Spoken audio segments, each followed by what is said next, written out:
আন্তর্জাতিক বাজারে জ্বালানি তেলের দামের ওঠানামার সুযোগে সীমান্ত পথে তেল পাচারের আশঙ্কায় সুনামগঞ্জ সীমান্তে তৎপরতা বাড়িয়েছে সুনামগঞ্জ ব্যাটালিয়ন ২৮ বিজিবি জানায় অবৈধ তেল পাচার রোধে সীমান্তের বিভিন্ন এলাকায় নজরদারি জোরদার করা হয়েছে।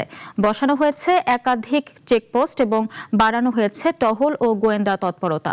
বিশেষ করে সীমান্তের ৩টি এলসি পয়েন্টে বাড়তি নজরদারি রাখা হয়েছে যাতে পাথর ও কয়লা আনলোড করে ফেরার সময় ট্রাক ও ডাম্পারের মাধ্যমে অবৈধ জ্বালানি তেল পাচার করা না যায়। জ্বালানি তেল সংকটের সম্ভাবনা থাকায় পাচারের সুযোগ সৃষ্টি হয়েছে।